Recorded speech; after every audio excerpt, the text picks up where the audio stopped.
everybody for joining in. Again, we're joined by the faculty of University of Liverpool. The university attracts close to 8,000 international students to its campus every year, and the management school in particular is backed by some incredible research opportunities, training centers, consultancy services, and today we have with us the faculty from the MSc programs, MBA program, International Studies, Analytics and Big Data join us. They're here to answer all and any of your queries that you may have about Liverpool, about the program, about what your experience will be like. And not to take too much time and to introduce our first speaker for the day, Professor Lisa Anderson. She is a professor of management development and the associate dean postgraduate in the management school. And she's also currently the vice chair of the British Academy of Management with responsibility for management, knowledge, and education. So I'm handing it over to you, Professor Anderson. Welcome. Brilliant. Thank you. Hello, everyone, and thank you for joining us today. As Alicia said, we're going to talk a little bit about our programme. So our aim really is to give you an insight into the management school, to get you to think about why you might want to come and study with us and what that experience might be like once you get to Liverpool. So I'm going to talk a little bit about what the management school has to offer, about what our graduates who've already been to the programme, through the programmes are doing now, and I'm going to talk a little bit about funding and scholarships. And I'm then going to hand over to my three colleagues who are going to talk specifically about their programmes. So 3 programmes that we're looking at today, the MBA, the MSc International Business, and the MSc Business Analytics and Big Data. So I'm joined by my colleagues, Dr. Danai Christopoulou, Dr. Lily Ming, and Dr. Jorge Hernandez. And I think what you can probably see already is that at Liverpool we have a very research focus. We have some high profile researchers and international faculty in Liverpool. So we are very much an international school, and our high volume and quality of research and our international outlook were key in us recently gaining EQUIS accreditation. So those of you who are familiar with business schools accreditation will know that having AACSB and EQUIS accreditation puts us in the top 5% of business schools in the world. Now both of those accreditations look at different things, but broadly they cover the way we teach, why we teach, what our mission is within the school, what it is that we're trying to achieve, also the quality of our teaching, the quality of our research, and how our research connects with our teaching. So we're very keen on making sure that the research that we do in the school underpins the teaching that happens in the school, and that students have a truly international experience and get exposure to an international perspective whilst they're studying with us. So we're seen as a leading centre of management education and research. And one of the things that's really distinctive about us is that we have fantastic in-house career support for our postgraduate students. Our careers advisors, careers consultants who work with our postgraduate students work both with students as a group, but also individually. And you can find recommendations from students, testimonials from students who work with our careers advisors and gone on to some fantastic as a result. We've also got really good links with businesses and public sector organisations. We encourage students to engage with other organisations, both through our guest speaker series, which happens on the majority of programmes, and also in terms of looking at the kind of projects that they might get involved with, and through our extracurricular activity. And I'll talk to you a little bit about that as well. So that we have fantastic facilities. We have a building which is 4 years old. You can see some examples there of our lecture theatres. So the extension to the building, this is only the extension to the building, was a £12 million extension. So we have a very new state-of-the-art building, and an old building, which is a very traditional red brick university building, which has been converted into a modern university space. So we've got 2 large lecture theatres, flexible teaching rooms and computer suites. And if you did choose to come to Liverpool in October or November or next January when our programmes start, then you would be taught exclusively within the management school. So you may find that in universities very often you'd be going out to other rooms, to other buildings in the university, but all of our master teaching is going to take place in the management school and in the Brett building, which is our MBA suite next year. So you can see there the kind of facilities that we have and what you might expect.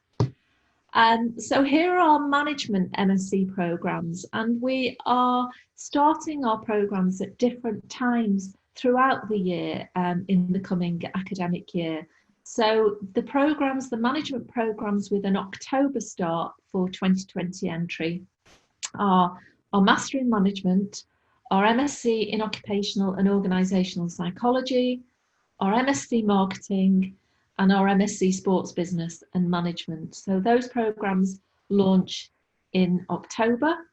Our November start programmes actually start teaching on the 16th of November, and they are our MSc Human Resource Management and our MSc International Business, which Dr. Ming is going to talk to you about a little bit in a moment. And our programme which isn't open for entry in 2020 but is open for 2021 is our newly redeveloped MSc Entrepreneurship and Innovation Management programme.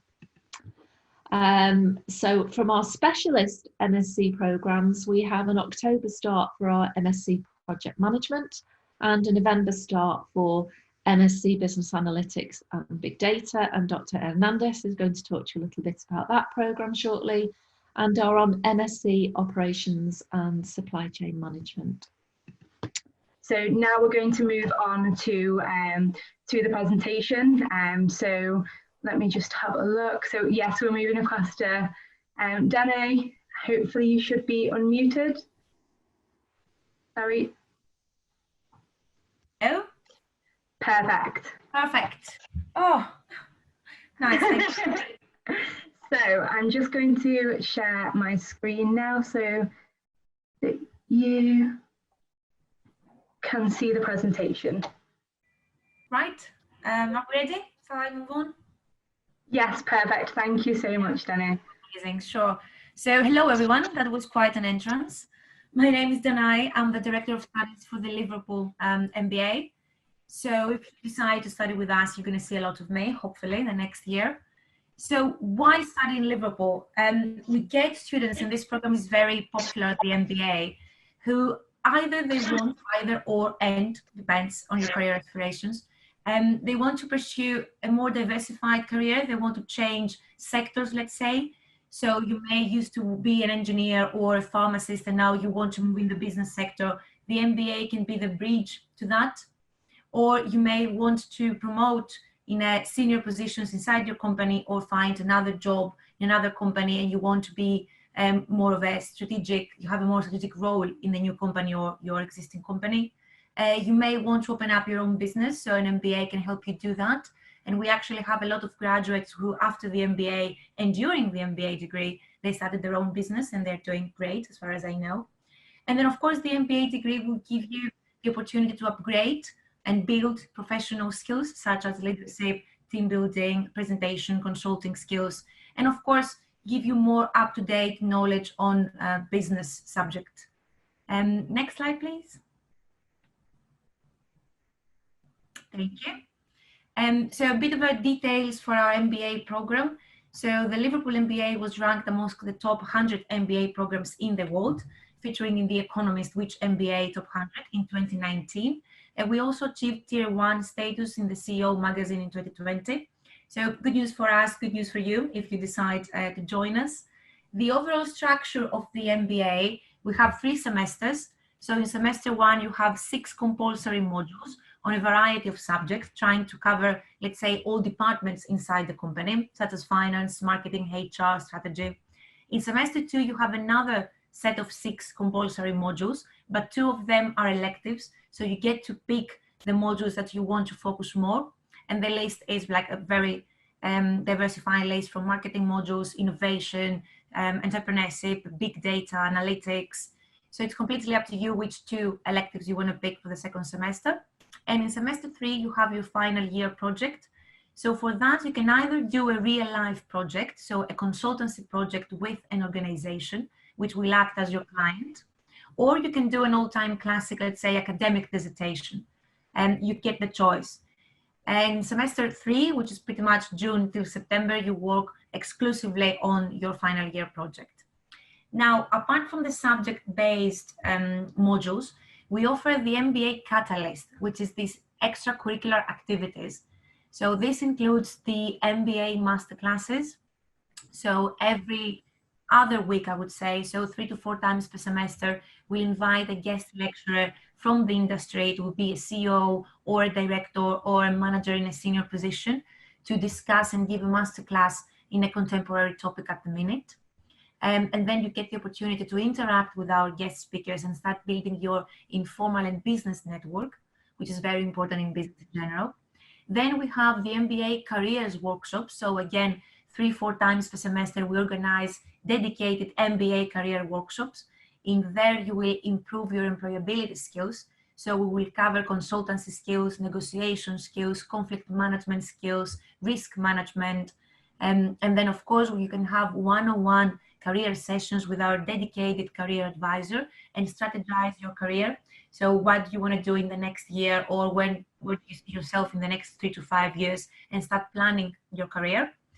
And then we also have the MBA Alumni Mentorship Program, which we try to pair one current student with a Liverpool alumni, and you form this bond and you start interacting with the alumni through networking events. And again, you get to build your business network and informal network and get an insight of how to get a job in a prestigious company in a senior position. Next slide, please. Thank you. And a bit of statistics for our MBA program. So the Liverpool MBA program, usually we get 25 to 30 students per year. Intentionally, we want to keep the cohort around these numbers because we want to offer this excellent student experience and the active learning opportunities. The average age of our MBA students usually is around 35, but you will get some colleagues, some students again, around 40 or 45 that they want to diversify their careers or a bit younger. We are a very international cohort, so more than 50% of our cohort comes from outside the UK. So we have students from Europe, Brazil, Japan, India, China, Russia, Lebanon. So honestly, we're very international within the cohort. And you get the opportunity to interact with very cultural, diverse academic staff as well. So our academic staff is also international and UK, of course. And I think I covered what I needed to cover from the MBA. If you have any questions, I'm happy to answer them at the end of the presentation.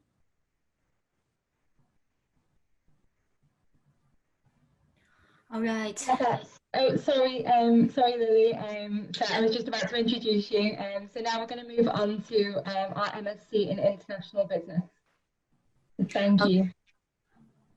Okay, thank you very much. My name is Ming Li, and I'm the Director of Studies of MSc IB program. And I hope you could join our program and see you on our campus next academic year. So why choose MSc International Business? Well, if you wish to pursue a career in international business or international management and want to develop a more in-depth understanding of global business issues, or even if you simply just study a business subject for the first time, then the MSc International Business is for you. The program is taught by international business experts within our faculty, and the program also enable you to connect with international business practitioners and develop business awareness and confidence that is required to succeed as a manager in international business. You will also gain skills employers look for these days. So what they are looking for, of course, you know, a talent who understand the international business. But these days, employers actually find they also not only need their managers to have a certain level of intelligence or emotional intelligence, you know, but also need them to have culture intelligence where managers could manage people from different cultures effectively. So, you know, my own research really is working on the development of culture intelligence as well. So in our curriculum of the program, we do, you know, have components to help you develop such competencies or intelligence, you know, that employers are looking for as well. And next slide, please. Okay, a little bit more about our program. So you will need to achieve, you know, 2.1 honor degree or equivalent in any business discipline. And if you're a fresh graduate from your undergraduate program, of course, you can join our program as well. Overall, you will undertake 8 compulsory modules, you know, which reflect unique expertise of our academic staff, and followed by either strategy planning and implementation module that require you to complete a business simulation and a 7,500 words literature review, or complete a dissertation module where you need to complete a 15,000 word dissertation. Now, these modules provide you with understanding of not only general management concepts, such as, you know, marketing management and finance management, but also enable you to gain systematic understanding of theoretical and practical aspects of international business through modules such as the Introduction to International Business, Global Corporate Strategy, International Management, and Globalization, Global Governance, and Global Economy modules. You also gain understanding of regional economies through modules such as the emerging economies and international business and the geographies of global economy.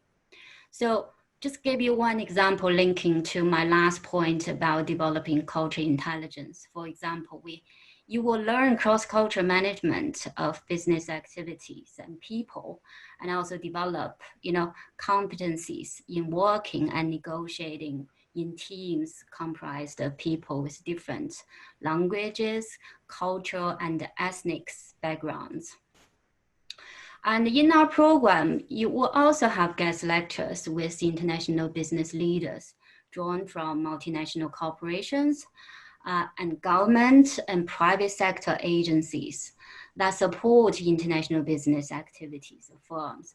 For example, previously we had the Vice Mayor of Liverpool, Mr. Gary Miller, to come to deliver a guest lecture on developing commercial relationship with China that was well received by the students. So overall, if you join our program, you know, we'll provide you with a thorough understanding of the general management concept and also detailed knowledge of international business theory and practice. Thank you. That's all from me. All right, thank you, Dr. Millie, for the presentation about your master program. So my name is Dr. Jorge Hernandez, and I'm the Director of Studies of Business Analytics and Big Data. And of course, I would like to welcome all of you for attending this session. I know that in this very difficult moment for everybody, it's difficult to attend many online sessions, but this basically presents us a new challenge that is about how we can manage digital businesses, how we can use technologies to better enhance our all decision-making processes. And basically right now, all of you, you're making a decision based on on a digital technology, which is called Zoom. And then we can see the interaction between everybody. And that is something that's happening nowadays, actually. So this master program actually is not far away from that, because this master program is not about analyzing data or just understanding the theoretical concept of big data. We really want to engage with real challenge coming from industry who drives the main digital business challenge. So for instance, in this program, you connect with several industries like healthcare, manufacturing, agri-food, public sector, consultancy. And of course, during the program, you will have the visit from many guest lecturers from industries, especially from IBM. We have SAP connections, etc. So the people that we are looking at this program is all who is really interested in trying to understand how to connect data, how to connect with leading organizations in data analytics, how we can recognize, for instance, different type of data analytic methods, how we can identify critical businesses, for instance, in organization, but also more importantly, our students are looking at how to manage different type of variety of data source that can help strategic decision-making processes in industries by using very advanced technologies. Our students basically are coming from several regions around the world, from Asia, we have Europe, we have South America as well. So, and for them also we offer a certain type of a scholarship as well in case you decide to join our program. So, can we see the next slide, please? And move to the next slide. Thank you. So in terms of the activities that you are expecting to do with us, we divide the program in 3 semesters, basically. So our semester will start on November this year, and then second one is going to start by March. And then finally in July, you will have the access to our project dissertations that are basically driven by current industry challenge. And also we connect with simulation-based platform that can help to enhance your business analytics challenge and requirements. In terms of the modules that you normally attend in this program, those ones are connecting to the leading world challenge that we can find in data analytics and business analytics, of course, which is about big data management, for instance, when you talk about many things about big data, data mining, computing analytics, business management, big data models. Also, you covered aspects like data mining, machine learning, digital business technology and management, digital strategy. So in all those modules that you see across the year, you connect with several tools that are used in industries and in organizations. Therefore, you're expected to gain practical knowledge in order to use those tools to support the decision-making process.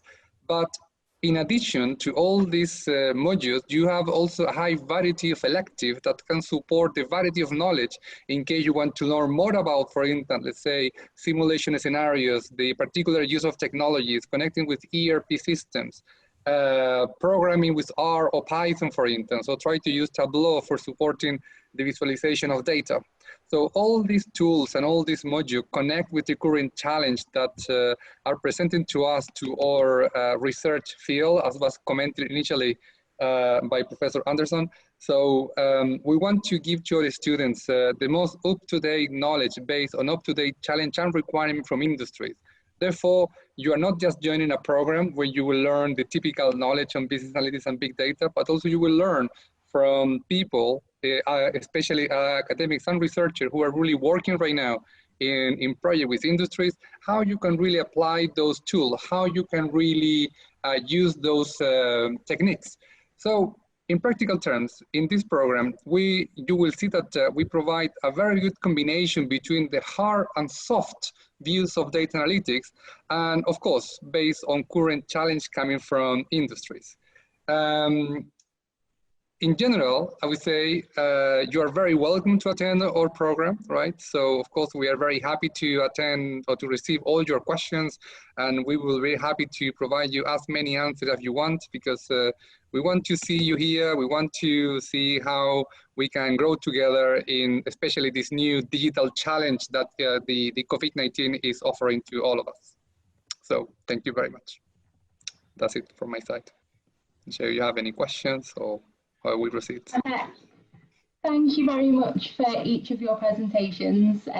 We really appreciate the time that you've taken to speak to our students and prospective students also. So now we're going to move on to some questions, and both myself and my colleague Alicia at Leverage Edu will be speaking to students and answering those questions. So let's just move on to the questions that we have. So let me just have a look. Alicia, are you there? Alice is muted. Yeah. The host. There we go. Yep. Thank you for unmuting me. Yes, I do think we can be open to questions now. A few of the questions that came in on the registrations and I would like to take forward are of course, a lot of these questions have been covered beautifully by the faculty, but one question that came in was from Shafiq. It was around how they want to pursue their MSc, and they're 63 years old. So is there any restriction on the age per se? And how can they take their application forward? And I think Lisa is trying to answer this question. If you could unmute her, please. Yeah, just 1 second. Okay, thank you. No, there are no age restrictions on entry to our programs. I do think that answers Shafiq's question. Another question I think was, I think that's everybody's question at this point. It was from Shubham. He did want to understand the effects of COVID on the application process, like whether it's made it harder or whether there are some waivers in how the process is for a student. Our application process is the same as it was pre-COVID. So applicants shouldn't find any particular difficulties that are associated with COVID. We're still open to talk to students about the choices that they're making, and they submit applications in the usual way. We would normally communicate with applicants via email and via webinars. So we're carrying on in the way that we did before. There shouldn't be any problems that applicants encounter. Brilliant. Thank you for answering that question.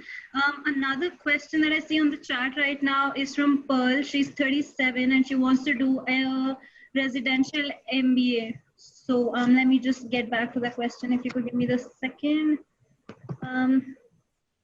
1 second. Yep. Yeah, she's looking to do a residential MBA, and however, a student.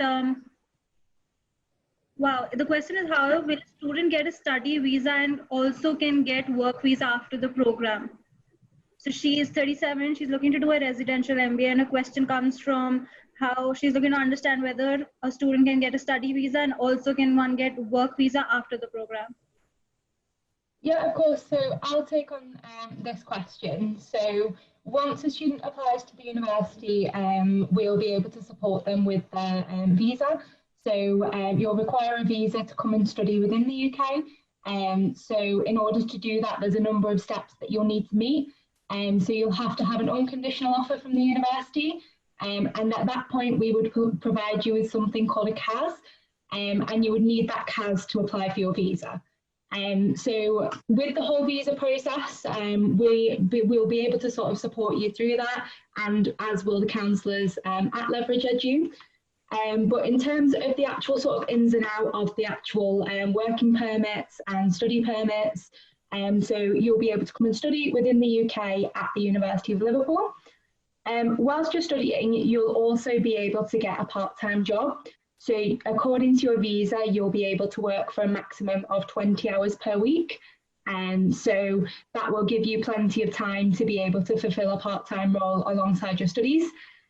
Something that we would just make sure is please don't take on too much part-time work. We want to make sure that you're here to come and study and make the most of your education. And so I'm sure that the other directors of studies would agree, and that we want your main focus to be your academic studies, but you do have the opportunity to work. And then sort of once you've graduated, the government has introduced the post-study work visa. So that means that you're able to apply to stay within the UK for 2 years upon graduating. So that gives you a fantastic opportunity to take advantage of all of the career support and facilities provided by the management school, and move on to sort of the working world and gain employment. So that's something that we'll be able to support you with. As Lisa said at the beginning of the presentation, we have great career support available for students. So we'll definitely be able to utilise that and support you following on from your degree. Thank you for answering that question. I think another question that Professor Hernandez will be able to answer for us is regarding, Sneha asked this question about the job prospects in UK after an MSc in Business Analytics and Big Data. So if you could just take that up. Yeah, absolutely. Basically, well, we have two main approaches, basically. Our students either connect with our research project in case you want to follow, let's say, a research path, for instance, applying for PhD thesis, or also connecting to a research project in where you can gain student experience since you are a master student by your final year. For instance, we try to connect some of the master dissertation with current projects. Those projects are connected to industries. Therefore, those industries can see you performing well and eventually can connect you for a future potential job applications. That is one route. In the other route, the most of our students also run their own industry businesses when they return to their own homes, and also companies like IBM, like Everest, and other ICT companies also are looking for the business side of the knowledge in data analytics. Therefore, our students can apply to those job positions normally. Right. Perfect. Thank you. I think that's going to help Sneha a lot. Another question is about how whether the course delivered in, whether there's a possibility of the course being delivered in hybrid model due to COVID, or if you have a prediction. I don't think anybody can make any predictions with COVID, but is there a possibility of it being converted into a hybrid model, or do you think it'll be a complete classroom experience? At the moment, I'll take that question. At the moment, we're planning for it to be delivered in hybrid mode because of the regulations that have been imposed on social distancing because of COVID. So programs that are starting in October and November will be running hybrid mode. And what that means is that students will engage with online materials and engage with their tutors online, but there will be face-to-face involvement as well. So we will run face-to-face classes in small groups. So all students will get face-to-face classes. If that's what they want, then there's also the opportunity for students to study completely remotely if that's what they prefer to do, or if students can't get here for the beginning of the programme. So if students feel quite nervous about coming onto campus, we know that some students do, you should be able to complete remotely. But obviously, you know, we'd like you to come to campus. We're getting prepared for students coming to campus. We're making campus safe and putting all sorts of regulations and procedures in place to make sure that everybody is safe. And there will be some face-to-face teaching that happens as well. Yep, I'm just gonna scroll through a bunch of other questions that we have, and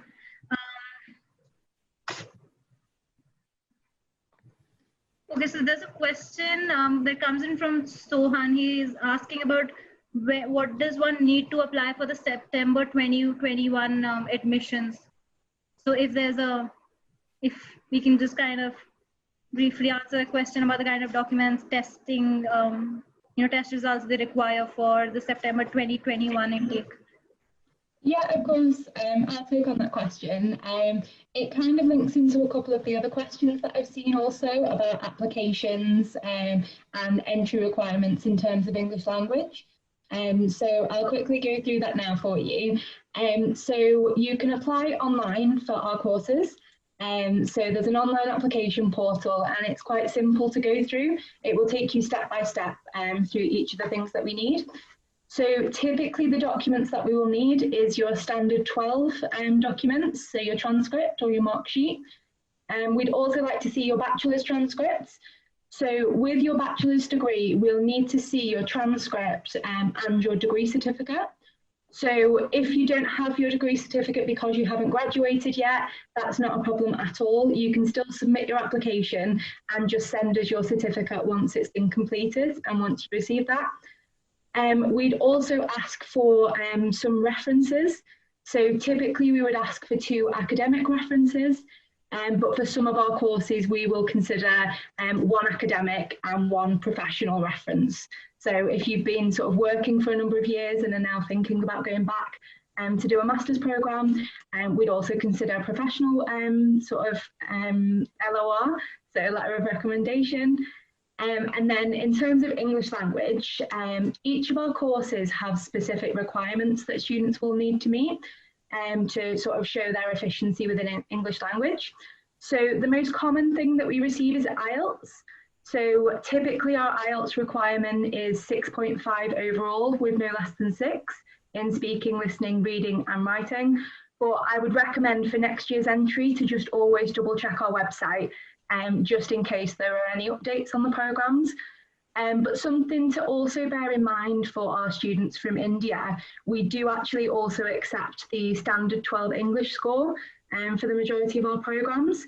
So if students have achieved over 70% in their standard 12 English, we'll be able to use that as sort of proof of your English language abilities. So they're the typical things that we need to see as part of an application. Another question that is from Nitin. He inquires whether fresh graduates join the MBA program. So I think it's more to get an understanding of where they'll stand amidst the pool of candidates applying for the MBA program, people who have more experience. And I think it's a question around the ideal profile that the university is looking for when it comes to an MBA applicant. Can I answer that briefly? So ideally, we want the candidate to have 2 or 3 years of work experience. So this means that if you just finished your bachelor degree, then I would say it would be a bit difficult to be accepted in the MBA. We will need to see some work experience. Now, the work experience doesn't have to be in a management discipline. You can have any kind of work experience. You can be an engineer, a pharmacist, or anything else. The discipline is not a problem. But yeah, you will need some work experience. On the other hand, depends again, sometimes we get some graduates without a bachelor's degree, but with 16 or 20 years of work experience. So we may consider those applicants as well. Thank you.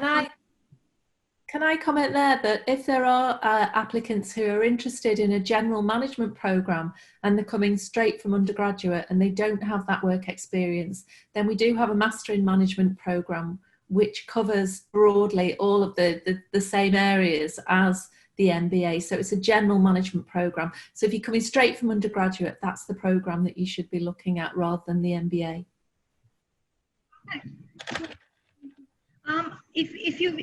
There's another question around how one can take forward the MBA scholarship or a free waiver. So is there if you could just throw some light again on the process there in terms of a scholarship or fee waivers when it comes to the MBA program? I'm not in position to answer that. Maybe Mika or Lisa. I don't deal with scholarship. It's usually the Associate Dean of MBA that deals with the scholarships. Yeah, of course. So Lisa actually went through the scholarship details at the beginning of the presentation, but unfortunately we had the little glitch with the annotations. So Lisa, I'm happy to explain them, or would you like to sort of repeat what you said earlier? Yeah, we do have scholarships available for the MBA. So we have partial and full scholarships available for the MBA. And so when you apply, you should indicate that you're interested in a scholarship. There are details on the website of what those scholarships are, and you will be considered for one of those scholarships. I must say, though, that you do need to apply fairly quickly because those scholarships are given out from when applications start in the academic year. But we do have some scholarships available for the MBA, both full and part fee waivers. And just in continuation, is a backlog or a gap during one's graduation or their post, before they apply for a management course, is that a major consideration when the university is looking at an application for MBA programs.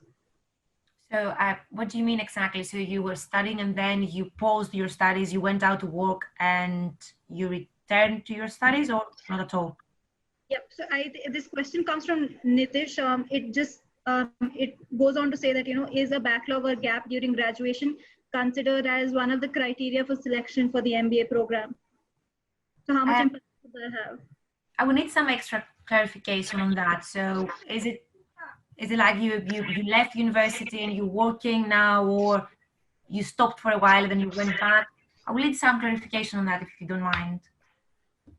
Okay, could we just check if Nitish is online and perhaps we can unmute him for a minute? Yeah. I'll just give it a shot. I think just on, I think that was a two-part question, and there's just something that I picked up on earlier on in the question around backlogs. So whilst we see if he's still available online, I'm sure this is something that students will also consider and want to know about. So with your backlogs, we are fine with backlogs in theory, but we just like to make sure that they're cleared by the time that you graduate. So it doesn't matter if you do have any backlogs, but just make sure that they're completely cleared by the time that it comes to your graduation. I think we can just take up the last 5 minutes for questions if it's not a concern. It's already 8 p.m. but I think one of the questions that I can see here is from Kanav Tyagi. He does want to know that if somebody is just short of matching your qualifications for the management courses, what can they do for improving their chances for admission? So I'm not sure what they mean by falling short of the requirements that you have. So the question again is, if I'm just short of the eligibility criteria for the management programs, how can I improve my chances? And what are the additional qualifications and examinations that would improve my selection? Okay, it really depends in which area the applicant is falling short. We do look at applications in the round, so we look at an applicant's academic qualifications and their experience, and sometimes if they have experience which weighs in favour, then we may take a slightly decreased academic qualification. English requirements we stick to because we know that students need those English requirements. It really depends where they're falling short. So what I would recommend to that person is to have a chat with our admissions team or to talk to the Director of Studies of the programme that they're interested in, because we'd need to look at that individual's profile in the round. It's really difficult to comment on that question without knowing the specifics of what that student's or that applicant's circumstances and qualifications are. All right, then, Professor Hernandez, if you don't mind, another question, and I do think you've covered this, but Mridul wants to know about the company tie-ups for internship guidance or placement opportunities for business analytics and big data. If you could just throw some names in for us, and if there are any bridge programs to improve the qualification in reference to the academic programs. So if you could just answer these two questions for us. Sorry, can you repeat the questions again? Because I couldn't hear them very well. Sorry. So can you hear me now? Yes. Yeah, perfect. So the question is around company tie-ups for internship guidance or placement opportunities for business analytics and big data. So if there are some names you can kind of talk about.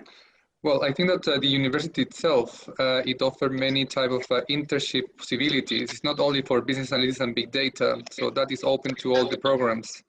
So in terms of certifications, you connect with one of our key modules in SAP, which is an ERP. So we provide training sessions. So then you can get, then you can apply for your certification on SAP. At the moment, we use a lot of leading tools and techniques that also can lead to other type of certification, especially with IBM. Okay, all right. And yeah, just a follow-up question here.